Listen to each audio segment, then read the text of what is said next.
Joseph Désiré Mobutu. C'est l'homme de Lumumba qui lui fait apprendre la fierté d'être congolais. Que le Congo, c'est un grand pays qui est appelé à dominer l'Afrique. Les richesses du Congo appartiennent aux Congolais. Côté des Occidentaux, c'est la panique totale. C'est le diable. C'est un communiste. Dans la tête de Mobutu, il n'y a pas d'équivoque. Lumumba a raison. Or, Mobutu, lorsqu'il a compris que Lumumba, qu'il ait raison ou qu'il n'ait pas raison, cet homme est cuit. Mobutu a cherché le pouvoir réel qui se trouvait du côté des Blancs. Et il participe à l'assassinat de Lumumba.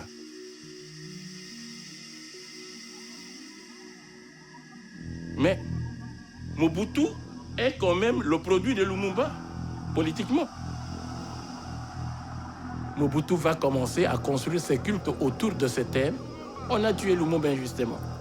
La Belgique nous a volé avec l'indépendance.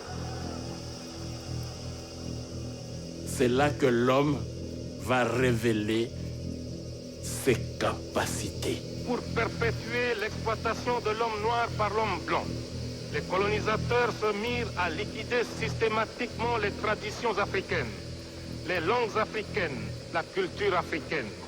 Bref, à abrutir complètement le noir, de façon à ce qu'il ne parle, ne pense, ne mange, ne s'habille, ne rit et ne respire que suivant le mode du blanc. Le noir doit abandonner sa personnalité, ses structures mentales et sociales, en un mot, son authenticité.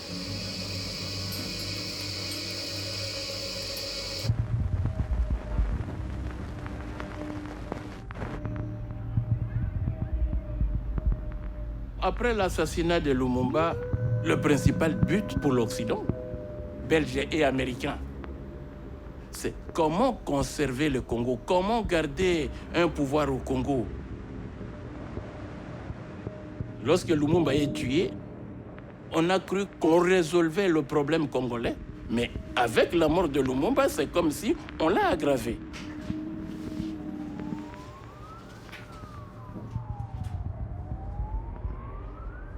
Début 1961, juste après l'assassinat de Lumumba, la tête du parti de Lumumba est détruite. 10 dirigeants centraux sont assassinés. Toujours au même moment, le mouvement lumumbiste dans le nord du Katanga est massacré. 10 000 personnes sont tuées. Mais une fois tous ces gens liquidés, il ne restait plus que l'armée de Mobutu. Cette armée représente alors la seule force stable pour maintenir l'unité de ce pays. C'est comme ça que, derrière une façade parlementaire pro-occidentale, se cache un régime militaire corrompu et surtout incroyablement faible. Mobutu, il est malin, il va garder le poste que Lumumba lui a attribué, commandant de l'armée. Au départ, il n'est pas le grand acteur, il laisse les grands acteurs. Le chef de l'État, c'est Kasavubu, le Premier ministre, c'est Adoula, qui sont des gens qui ne le respectent pas beaucoup. Mais Mobutu comprend que ce n'était pas encore le moment de prendre, d'avancer très vite vers le pouvoir. Parce qu'il allait se faire écraser. Plusieurs réseaux belges ne l'aimaient pas. Il n'avait pas de base politique, il n'a pas été élu. Mais Mobutu va rester dans cette position-là, symbolique. Mais Mobutu était en train de se construire politiquement. Je suis simplement rentré dans les rangs, je joue mon petit rôle de militaire. Et je n'ai plus de rôle politique à jouer au Congo, c'est tout. Mais est-ce que c'est par méfiance ou par dégoût de la politique? Surtout par dégoût de la politique.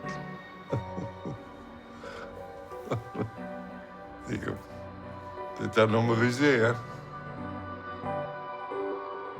Il avait l'art de dire ce que les gens voulaient qu'on entende. Mais dire qu'il était au service du gouvernement central, c'était pas vrai. Le gouvernement central n'avait pas de pouvoir, c'était lui qui avait le pouvoir. Qui dirigeait le pays? C'était le groupe Binza. Le groupe Binza était la clique qui décidait qui serait Premier ministre, qui serait ministre de ceci ou de cela, et Mobutu était le chef du groupe Binza. Il était le faiseur de roi. Personne au Congo ne pouvait obtenir un poste important sans l'approbation de Mobutu. C'était toujours lui qui avait le dernier mot. L'armée nationale congolaise est chargée de la défense d'un territoire de 2 300 000 km². Notre commandant en chef, le général Mobutu, va vous dire quelle est notre mission. Notre mission d'officiers et de soldats à l'âge des bombes nucléaires et de la guerre idéologique est double. Premièrement, prévenir, circonscrire et réduire les conflits dont l'explosion menace la République. Toute la révolution anticoloniale a été terrorisée et réduite au silence. Mais cette aspiration fondamentale à une véritable indépendance était toujours présente au sein de cette population. Les gens ont créé le concept de « nouveau blanc ». Ils ont dit que nos dirigeants d'alors étaient noirs de peau, comme nous, mais ils étaient blancs dans leur tête. Et c'est vrai, regardez comment ils vivaient. Ils ont pris la place des Belges, ils sont allés dans les villas que les Belges occupaient, et ils allaient même jusqu'à conduire de plus grosses voitures que les Belges. Et ils n'hésitaient pas à vous punir. Pour de petites choses insignifiantes, ils envoyaient des soldats pour vous réprimer. Ils ont donc dit, c'est pour cela que nous avons besoin d'une nouvelle indépendance. Ce sont les paysans du Congo qui ont eu l'idée d'une seconde indépendance avec Moulélé à Kwilu. Moulélé était un intellectuel qui a commencé à donner des cours pour éduquer les gens et qui a dit « Pourquoi nous battons-nous ? Nous nous battons pour éliminer ces dirigeants qui ont trahi notre pays. » C'est ça qu'il disait. Il a déclenché une guerre. À votre avis, les bandes de Moulélé font preuve d'une certaine instruction militaire?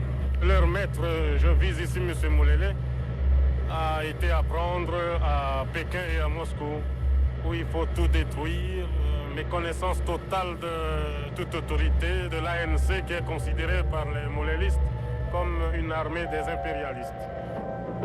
Le commandant en chef de l'armée nationale, le général Mobutu, est décidé. Il veut frapper fort. Les pilotes de ces T-28 sont américains. Pour la plupart, ils ont combattu au Vietnam. Ils n'aiment guère la caméra, ni les journalistes. L'anticommunisme a continué à guider la politique américaine à ce moment-là. Et en particulier, l'anticommunisme qui était centré sur qui va diriger le Congo. Au vu de cette conjoncture, lorsqu'on analysait le cas Moulélé, lumumbiste parmi les plus radicaux, formé en Chine, et revenu pour démarrer la rébellion, rien que cela nourrissait déjà l'idée de « c'est bon ». Même si les Chinois ne lui ont fourni aucune arme, on était en présence d'une prise de pouvoir communiste. Alors que dans les faits, les rebelles n'avaient rien. Ils avaient des armes traditionnelles, des arcs et des flèches. Pourtant, quand ils attaquaient les troupes de Mobutu, les rebelles proclamaient « Nous avons la magie, nous sommes immunisés contre les balles ». Et voilà que les troupes de Mobutu montent dans le train et vont à la ville suivante. Elles ne les combattent même pas. Il faut voir les images de l'époque des camions de Mobutu qui essayaient de prendre le pouvoir et qui allaient à l'attaque en marche arrière. Des images en marche arrière. Parce que malgré s'il y avait une résistance, on était dans la bonne direction.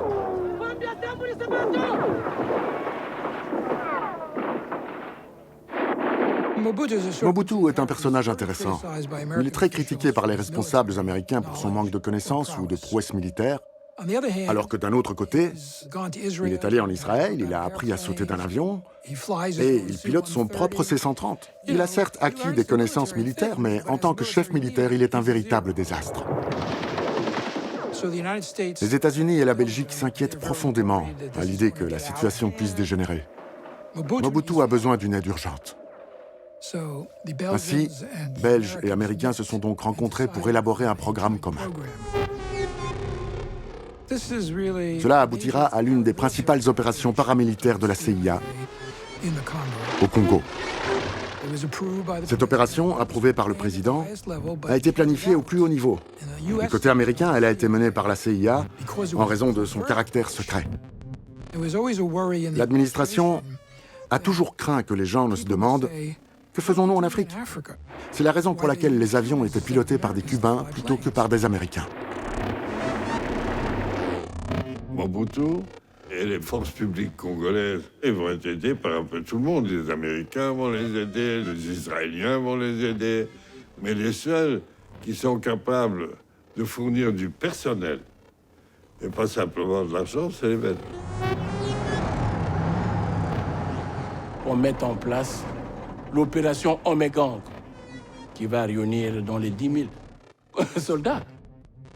On recrute des mercenaires qui ont fait la prison, des assassins. On constitue une armée de brigands. On leur apprend comment tuer un Lumumbiste, comment tuer du noir. Et ils ont fait une colonne qui faisait dans les 4 kilomètres. Et on fonce vers Stanleyville, le nœud de lumumbisme, pour mater, déraciner le lumumbisme à la racine. Mais ceux qui organisent l'Omegang, ce sont les officiers belges qui ont fait la colonisation, qui ont dirigé la force publique. Et donc, c'est comme si les soldats de Mobutu retrouvaient leur ancienne tête coloniale au parti avec l'indépendance.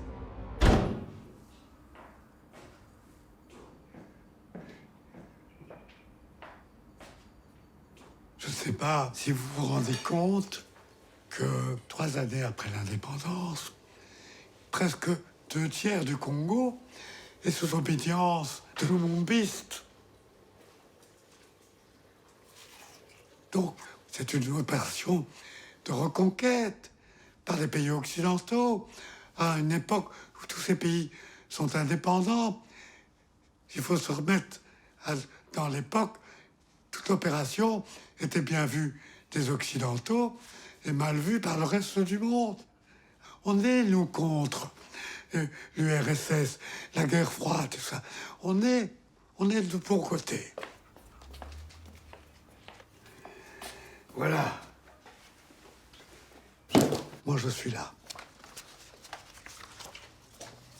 Je suivais la colonne pour implanter un minimum d'administration dans les régions libérées, comme on disait.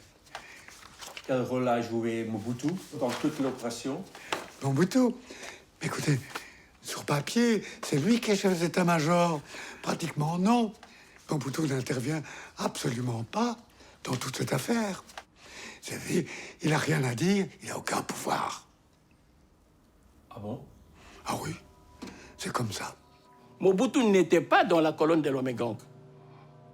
Il arrive dans l'après-midi à l'aéroport par avion, il arrive à Stanleyville. Il semble-t-il, après son arrivée, les tueries ont commencé à l'aéroport même de Stanleyville. Les troupes congolaises pro-Mobutu de l'ANSE et les mercenaires ont nettoyé les lumumbistes, passaient maison par maison pour fouiller maison par maison. Tout celui que l'on trouve dans la maison, on vous abat.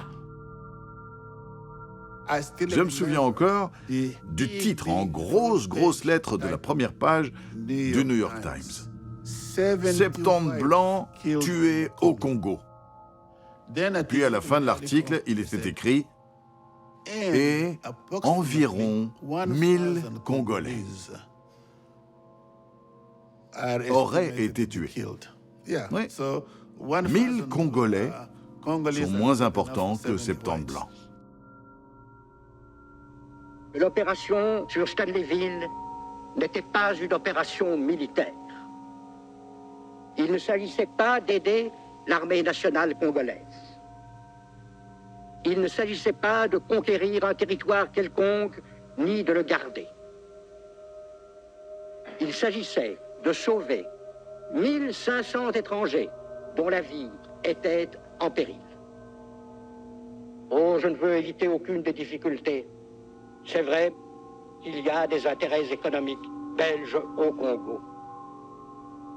Mais la Belgique n'est ni colonialiste, ni néocolonialiste, ni impérialiste. Si vous regardez les débats qui ont lieu après, c'est que c'est une opération politique et l'opération humanitaire, c'est un habillage hypocrite, etc., etc. Très violent. Propos très violents. Les Belges vont dire c'est pour sauver le blanc. Mais vous sauvez vos otages. Mais vous laissez tuer les Congolais. Vous les livrez aux soldats pro-Mobutu. Mais et on n'est pas responsable. C'est comme avec Lumumba, nous on n'a fait que regarder. Ce qui a été fait dans l'assassinat de Lumumba se reproduit presque dans le même schéma à Stanleyville. C'est la même association.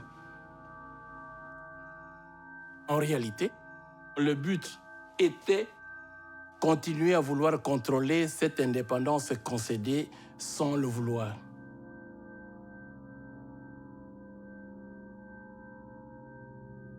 Il est clair que la colonne des mercenaires est une opération humanitaire, mais qui a comme conséquence un impact politique.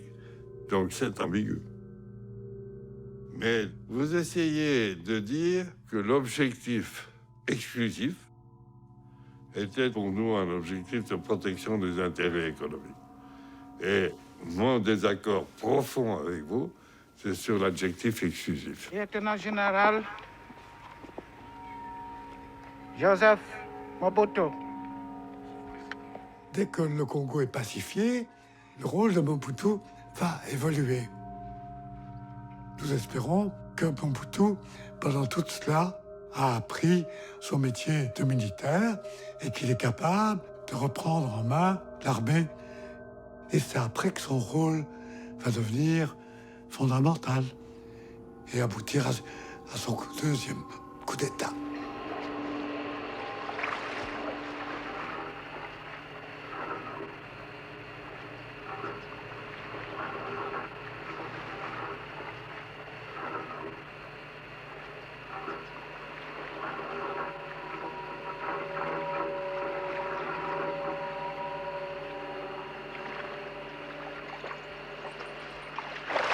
Général, vous avez une piscine magnifique, elle est récente de construction?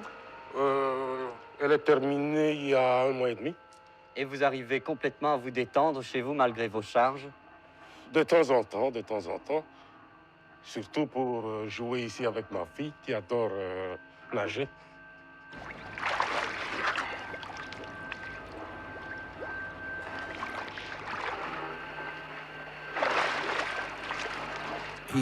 Il m'invitait souvent à prendre le petit déjeuner avec lui 2 ou 3 fois par semaine. Il me parlait de ses problèmes, surtout les problèmes militaires, mais aussi les problèmes politiques.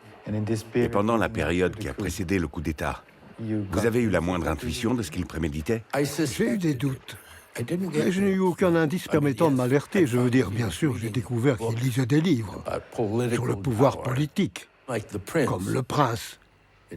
Mais franchement, à l'époque, je n'imaginais pas un seul instant qu'une prise de pouvoir aurait pu l'intéresser de quelque façon que ce soit. J'ai quand même essayé de lui poser la question. Pas directement, mais indirectement. Je lui disais, tu es intéressé par la politique ou tu veux t'y engager un jour, ce genre de choses. Mais je devais faire attention à ne pas le faire trop souvent. Parce qu'il aurait pu interpréter mes questions comme « Pourquoi ne fais-tu pas cela ?»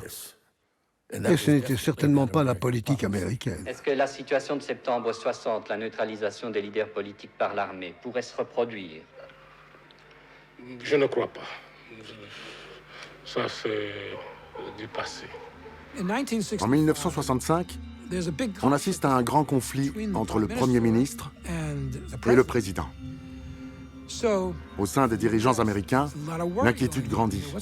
À quoi ce conflit va-t-il aboutir? Nous étions en train de gagner la rébellion, mais les Lumumbistes étaient toujours là. Les gauchistes pourraient revenir. Ce conflit entre les deux élites met en péril notre politique. Les avis sont clairs dans les échanges, tant dans les messages de Washington que dans ceux de Devlin. Washington déclare alors Le seul qui devrait vraiment régler cette affaire, c'est notre homme. Et cet homme avec lequel nous travaillons depuis 1960 n'est autre que Mobutu. Ce sont les États-Unis qui ont mis Mobutu en place? Oui. Ils l'ont placé au pouvoir pour la seconde fois en novembre 1965. Et ce régime, soutenu à l'origine par leurs actions, restera en place durant 32 ans.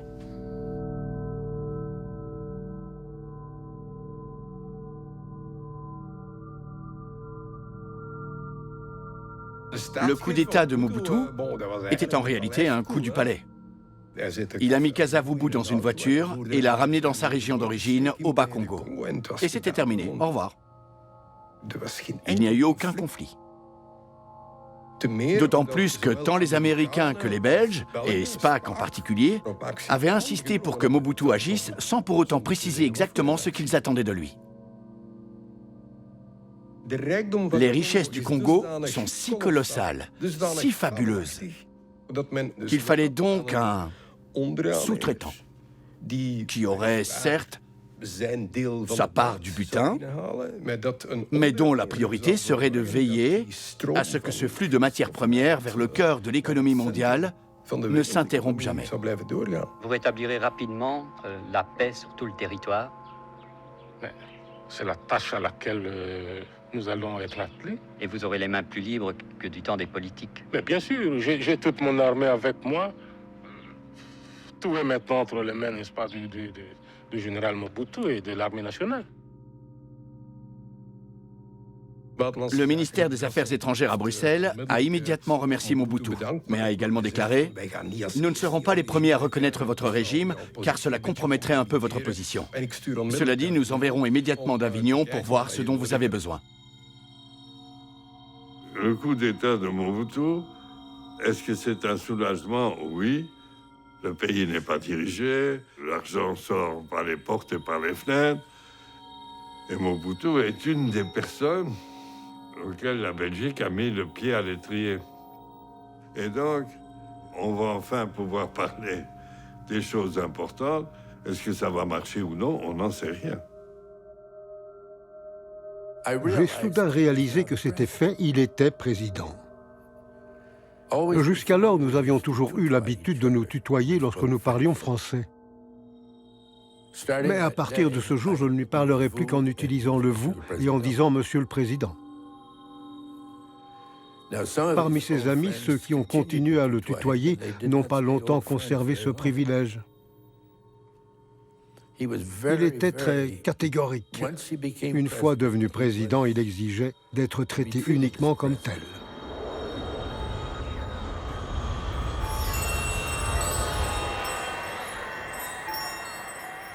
Lorsqu'il a pris le pouvoir en 1965, il était très populaire dans tout le pays. Les gens n'en pouvaient plus de toute l'instabilité et des multiples crises survenues dans la nation. Puis nous avons tous commencé à y croire. Et nous nous sommes dit, OK, c'est le seul homme qui peut apporter la paix. Vous savez, il y a eu une période de paix dans le pays, accompagnée d'une tentative de relancer le développement et la gestion nationale. Mais le jour où il a pendu 4 politiciens, il nous a définitivement perdus. Il y a eu des critiques à l'égard de la manière dont il commençait à gérer le pouvoir en supprimant un certain nombre d'acquis de la démocratie. Il limite le pouvoir du Parlement et il nomme le ministre en dehors du Parlement. Le Congo, à ce moment-là, la politique, c'est une affaire de civils. On ne voyait pas un soldat devenir chef de l'État. Ce qui fait qu'il y a des gens qui commençaient à se réunir. Qui est ces petits-là? Parce que la plupart des gens étaient généralement les gens un peu plus âgés que Mobutu. Qui est ce petit-là qui arrive?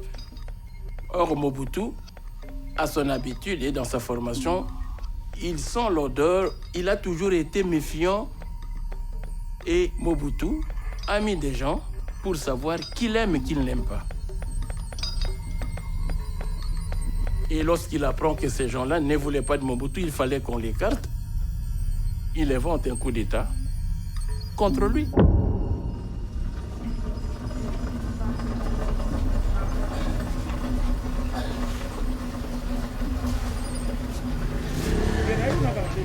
Mobutu avait raconté qu'il y a eu un coup d'État monté par des politiciens influents qui seront jugés et pendus. Mais même le jour de l'exécution, on avait l'espoir parce qu'on avait téléphoné au Vatican, aux États-Unis, au président Lyndon B. Johnson et au roi Baudouin pour qu'ils puissent demander le droit de grâce. Ils les ont fait, mais malheureusement, Mobutu ici n'a pas accepté. Il a continué avec son idée d'exécuter les 4 personnes, les 4 conjurés comme on les appelle. On a vraiment halluciné de voir la façon dont il a exécuté ces 4 politiciens. On n'y croyait pas. En plus, il a demandé aux gens de venir assister à cela. Et les gens qui y sont allés ont été forcés d'y aller. Ils n'étaient pas volontaires. Le seul fait avéré, c'est que ces gens n'ont rien fait, absolument rien. Ce qui a peut-être frappé l'opinion publique en Occident, disons, c'est qu'en démocratie, dans nos démocraties, nous ne pendons pas les politiciens, nous n'exécutons pas les politiciens. Mais ne croyez pas, parce que nous avons été colonisés par les Occidentaux, que nous sommes devenus par là des Occidentaux, nous restons tantôt, et nous avons nos mœurs, qui ne sont pas le vôtre, qui ne seront jamais les vôtres. C'est dire que la démocratie, telle que nous l'entendons, n'est pas applicable telle qu'elle ici, à votre avis. On peut l'appliquer, mais pas à la lettre, comme chez vous. Quelle est la nuance exacte, alors? La nuance, c'est que chez nous, le respect dû à un chef, par exemple, c'est quelque chose de sacré. On ne peut pas jouer ou blaguer avec un chef. Ils l'ont fait, il fallait un exemple. Après leur assassinat, les acolytes de Mobutu, ils m'ont chassé de la maison. Ils m'ont tout confisqué. Toutes les 9 maisons que mon père a laissées, tout a été pris par les gens de Mobutu. Tout. Mobutu et ses acolytes, ses frères, ils ont partagé tout, les meubles, même un gobelet, même un verre, assiette, casserole. Donc il y a les traces de Mobutu qui vivent toujours ici, jusqu'à présent. Comment tu peux t'acharner à quelqu'un, prendre même un verre? Hein? Comment vivre? Voilà, comme des animaux. Hein?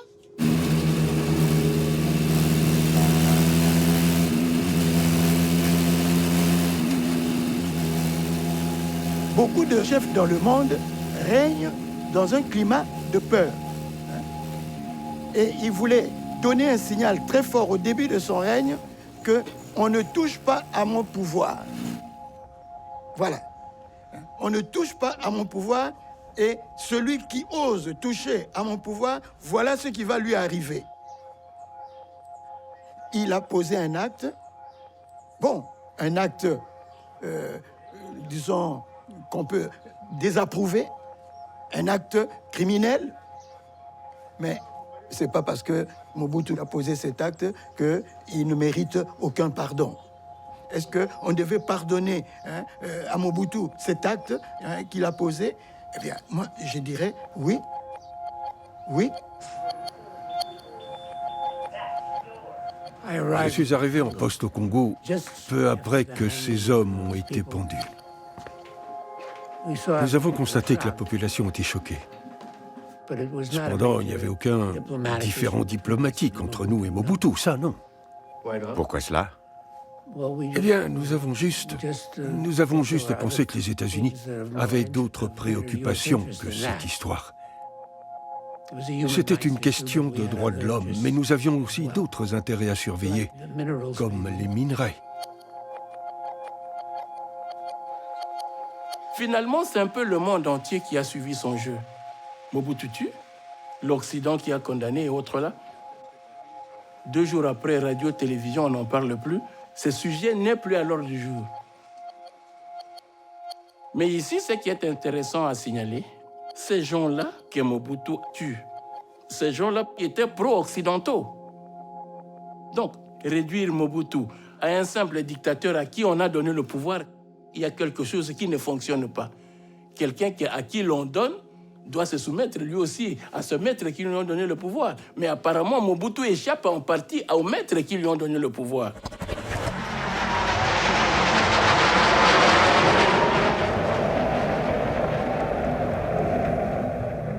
Et voilà, 2 mois après, il proclame Lumumba héros national.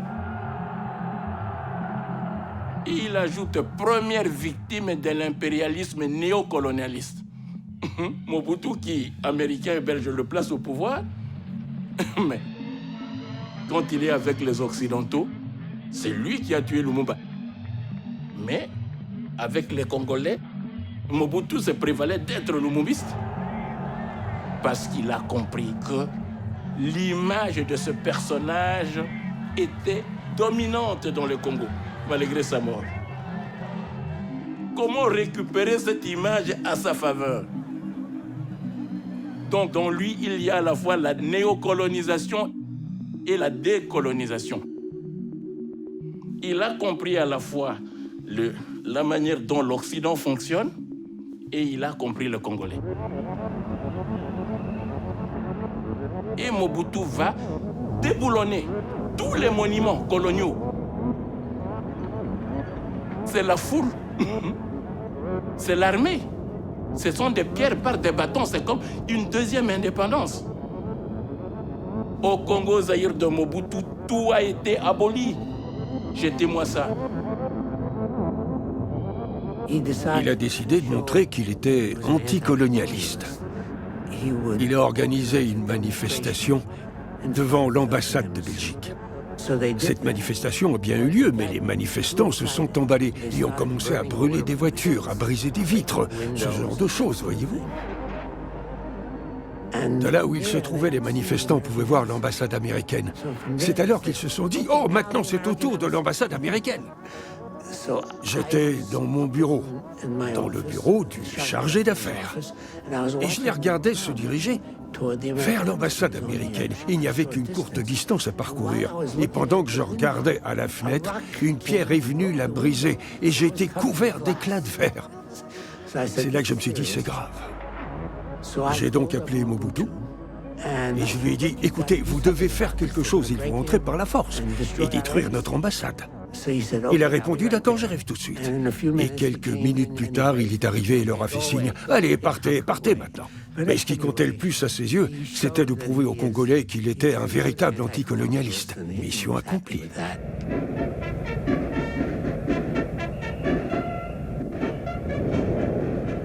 Mobutu était un grand complexé devant le blanc. Le passé colonial l'a marqué, où le Nord n'avait rien à décider. Alors, lorsqu'il prend le pouvoir, plus d'une fois, Mobutu a humilié la Belgique. Et Mobutu, quand il est devant vous, il vous intimide. Le danger pour les relations belgo-congolaises, c'est ce groupe de pression. Il y a des messieurs qui croient qu'avec leur titre de noblesse, ils peuvent faire du Congo ce qu'ils veulent, ce qui n'est pas vrai. Nous sommes là pour leur démontrer le contraire. Moi, mes relations avec Mobutu étaient très mauvaises quand je lui disais ce qu'il n'avait pas envie d'entendre. Mais les relations peuvent être très bonnes, elles peuvent devenir détestables, et puis redevenir bonnes. Et il n'y a pas de rancune. Et il faut dire aussi que les 2 premières années du pouvoir de Mobutu, qu'il a été un bon gestionnaire. Il y a eu un effort de restructurer les colonies avec des résultats positifs, puisque le Congo a connu une période de croissance du PIB.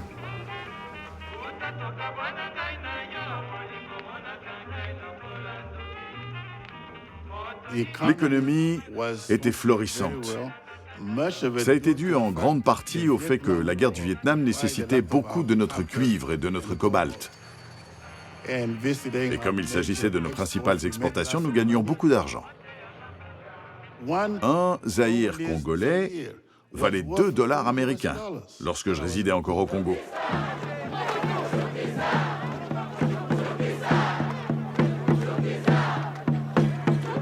Le niveau atteint par les Congos pendant les premières années de la gestion de Mobutu avait dépassé toute la période coloniale.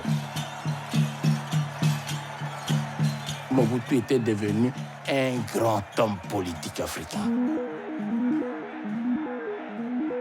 Et là, c'est l'un des rares chefs d'État africains qui a pénétré le monde occidental. Le téléphone de Mobutu était directement lié à la Maison-Blanche, était directement lié à l'Élysée, à Paris. Il était l'ami personnel du roi Baudouin de Belgique. Oui, Mobutu a été l'homme des Occidentaux.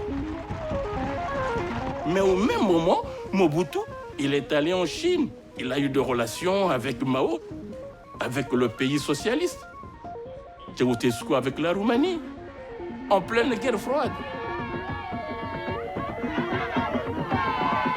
Mobutu a pris la politique pour un jeu. Le damier, il semble que c'était un bon joueur de dames. Tous les acteurs étaient des pions. Et Mobutu savait quel pion occidental ou congolais placé à tel endroit, à tel moment, qui peut lui être utile. Mais au même moment, il prenait de l'autorité sur ces deux maîtres qui l'ont amené au pouvoir. Lorsqu'il a obtenu le pouvoir exclusif, il a réalisé qu'il avait les États-Unis dans sa poche et que cela ne changerait pas. Il dépendrait définitivement de lui. C'était tellement évident pour lui que nous le soutiendrions quoi qu'il arrive. Et c'est ce qui s'est passé, en effet. Il décida de créer un régime à parti unique, qui était en réalité moins un parti que Mobutu tout seul, avec sa philosophie de moboutisme. En réalité, c'était une coquille vide qui ne permettait à rien d'autre de respirer. Président Mobutu, en première. Monsieur le Président, le parti unique a-t-il été efficace pour atteindre les contrées les plus difficilement accessibles? Ici, mon cher ami, je ne ris pas de la question, mais il n'y a pas de parti unique au Congo. Nous sommes, nous, un parti national, le peuple ayant compris ce que c'est qu'une nation, tout pour nous devait être national. Il y avait 7 syndicats à notre arrivée. Il y a maintenant un syndicat qui n'est pas unique, mais national. Il y avait, à cause des sécessions et de tout ce que vous connaissez, 3, 4 armées qui se battaient, qui se combattaient. Maintenant, il y a une seule armée nationale. En 70 étaient prévues les élections. Parce que Mobutu avait promis qu'après 5 ans, il quittait le pouvoir revenait aux civils. Mais voilà qu'en 70, non, Mobutu va être candidat. Et nous voulons qu'un seul candidat.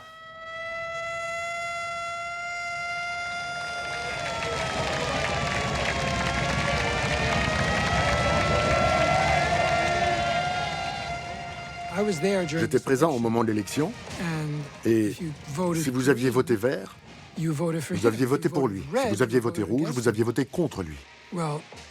Et à la radio, ils ont dit « Personne ne sait ce qui va arriver à ceux qui votent rouge ». En conséquence, le jour du vote, la plupart des gens ont constaté qu'il n'y avait pas de bulletin rouge. Ils n'avaient pas de bulletin rouge.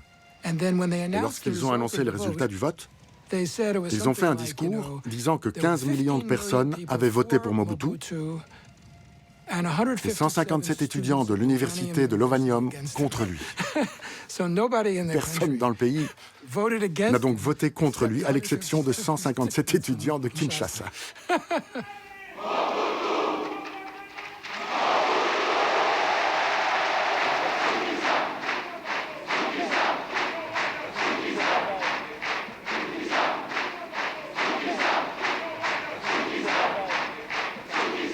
À ce moment-là, on entame une nouvelle dynamique. Mobutu va prendre une série de décisions. Mobutu va créer le mouvement qu'on appelle l'authenticité. L'authenticité est notre philosophie politique. Nous voulons être nous-mêmes et non ce que les autres voudraient que nous soyons. Salongo, oye! Mobutu, oye! En réalité, l'authenticité, c'est face à la colonisation. Mobutu va comprendre qu'il faut créer un nouveau Congolais, C'est là pour ça qu'il s'est débarrassé du nom du Congo, parce que c'était un nom entanché avec toute la colonisation. Il a préféré un nouveau nom, Zaïre. Mobutu construit l'État Zaïre. Ça devient l'État de Mobutu.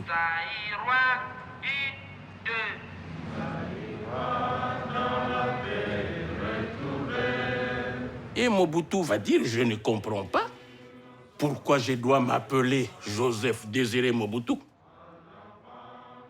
Il efface Joseph et Désiré, il se nomme Mobutu Sese Seko Kukungwendu Wazabanga.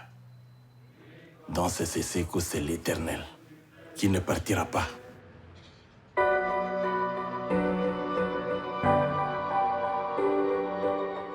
En février 1972, j'étais au Congo et le président a annoncé qu'à partir de maintenant, les hommes ne pourraient plus porter de costumes et de cravates, mais seulement des costumes de style Mao. Il a appelé ça l'Abacoste.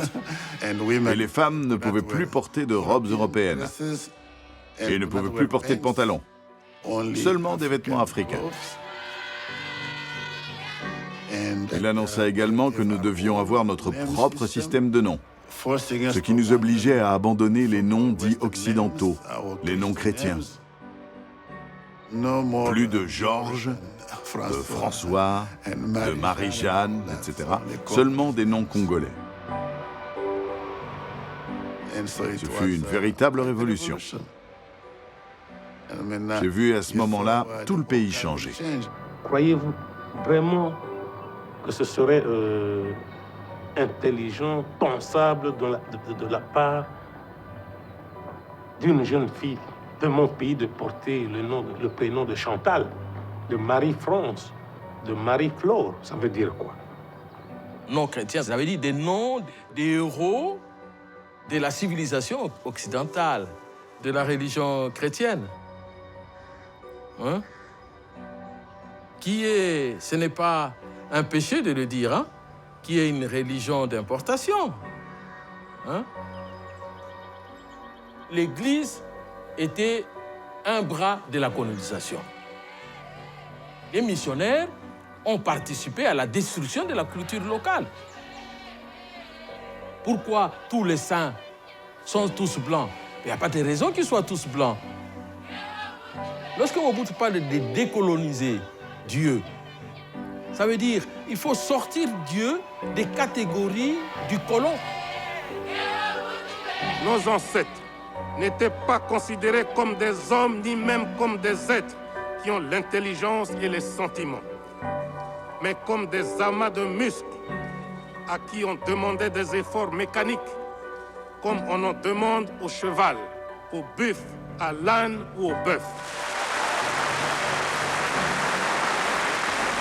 L'héritage de Mobutu, pour nous, les Congolais, les Zaïrois de l'époque, c'est d'avoir retrouvé notre fierté.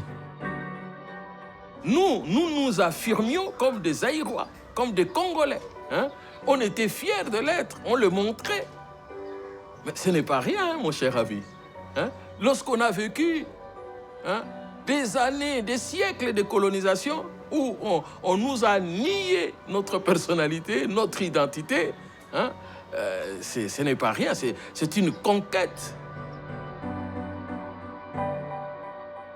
Ce mouvement d'authenticité faisait partie de sa tentative de nous prouver qu'il était le seul à prendre des décisions, qu'il n'était pas contrôlé par l'Occident.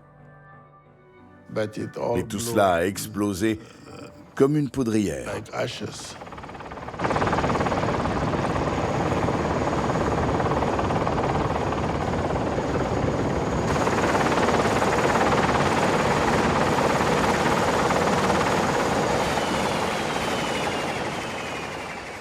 Le problème de Mobutu, et c'est là le changement important qui va s'opérer, Mobutu est un égo. Tout c'est en fonction de lui. C'est là où les choses se sont gâtées. On est parti pour le culte. Mobutu aimait être loué, même s'il sait que c'est faux. Et c'est là où l'animation politique va naître. comme devoir pour tout citoyen. Partout dans l'ensemble du pays, chaque jour, institution, école, aucun travail ne pouvait commencer sans un petit moment pour louer Mobutu.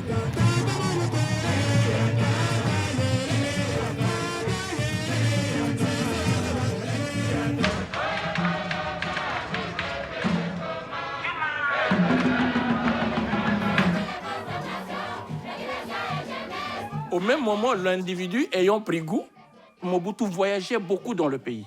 Et lorsqu'on annonce l'arrivée du président, il fallait préparer de bonnes chansons pour l'éblouir. La plupart des animateurs et autres, 80% étaient des femmes. Et ce sont des jeunes femmes qui l'ont choisi pour danser du matin au soir pour montrer l'amour que l'on porte au chef. Vous devenez fonctionnaire de l'État. Même des jeunes filles entre 8 ans et 15 ans. Mobutu avait fait de toutes les femmes congolaises et ses femmes. Quand Mobutu et les autres chefs du MPR voient une qui tourne bien, son derrière et autres là, vous me l'amenez. Ils voulaient tout essayer.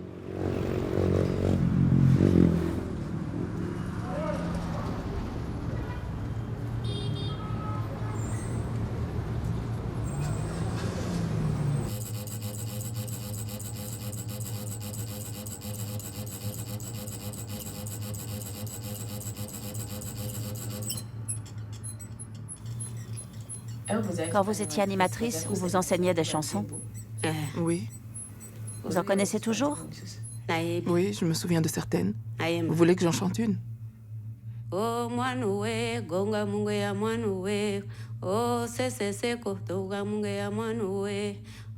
Les paroles de cette chanson signifient « Vous, le peuple, venez accueillir notre président Mobutu qui arrive ».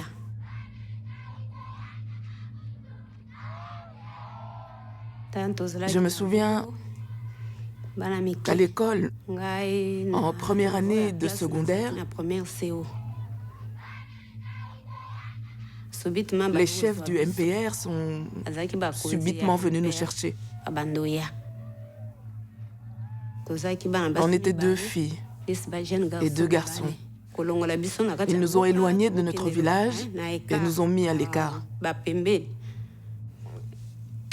Quand on nous a pris, mes parents ont protesté en prétextant que ma place était à l'école et pas dans le système d'animation à danser. Jamais ils n'auraient accepté. Mais c'était impossible de s'y opposer à l'époque de Mobutu.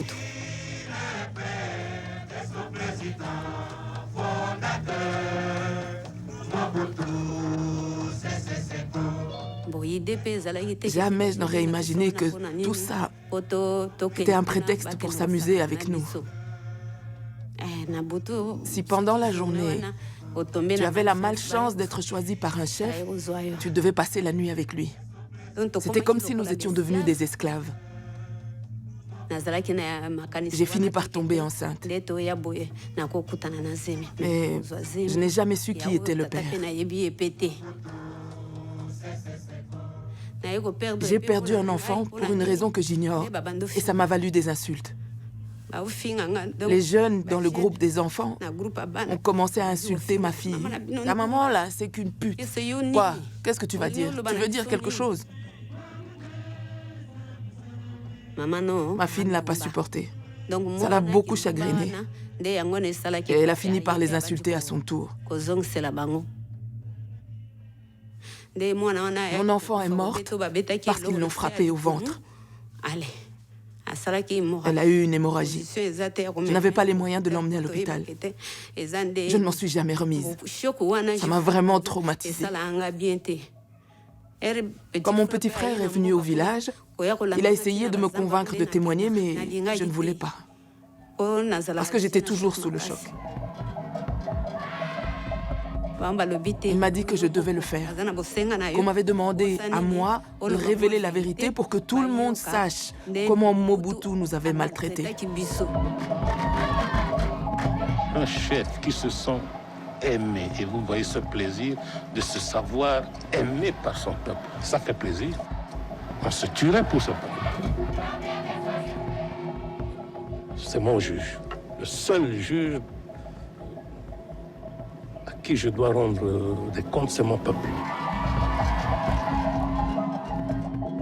J'imagine que les masses populaires, étant donné le manque d'informations sur ce qui se passait réellement dans le pays, devaient très certainement l'apprécier.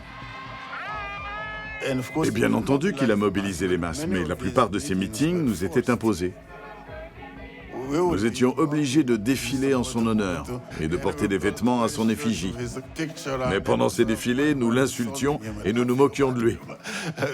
Mais on avait intérêt à ne pas se faire prendre par un agent ou un gars infiltré parmi les nôtres.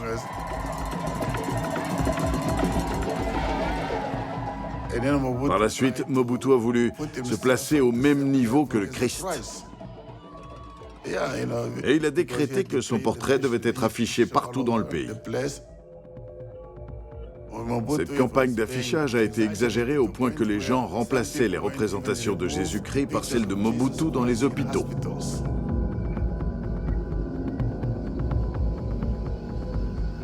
Dans toutes les écoles, il fallait l'effigie de Mobutu. Même au séminaire. La statue de Marie dehors en face de l'église, rien ne pouvait être à l'extérieur si ce n'est pas l'effigie de Mobutu. Le jour de Noël, Mobutu dit « Vous devez aller à l'école ». C'est qui Jésus? Toute la tradition coloniale, Noël était sacré, le jour où Jésus est né, l'enfer et autres. Une fois, en 73, nous sommes allés, le 25 décembre, nous sommes allés à l'école. Mais on avait peur, tellement peur de Mobutu. Alors Maloula, le cardinal à Kinshasa, il dit non. Mobutu, elle devient Dieu. Alors Mobutu, parce que Maloula l'a critiqué, Mobutu va au stade, je lui donne 48 heures pour quitter le Congo. Mais au même moment, il fait cela, on l'applaudit, voilà quelqu'un qui peut affronter l'Occident.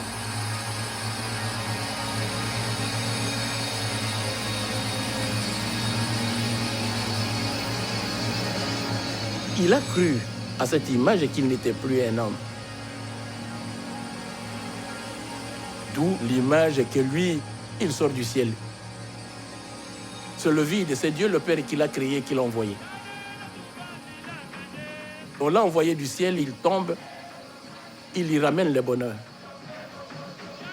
Chaque jour, ça passait à la télévision.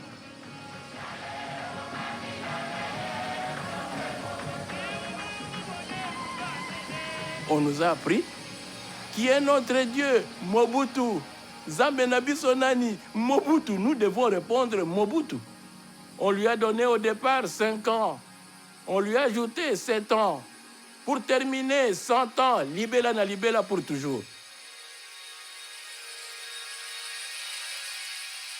Il a joué ce jeu, mais c'est un jeu qui se joue pendant un temps. On est dans la période charnière, c'est la fin de la montée et le début de la descente. Mobutu va devenir fou, paranoïaque. La démesure.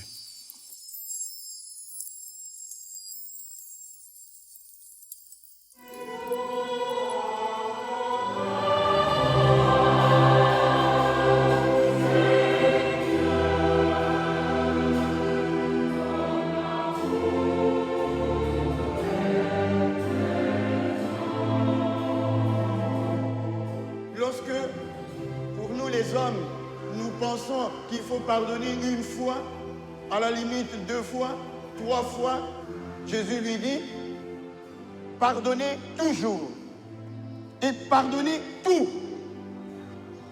Pardonnez et vous serez pardonnés.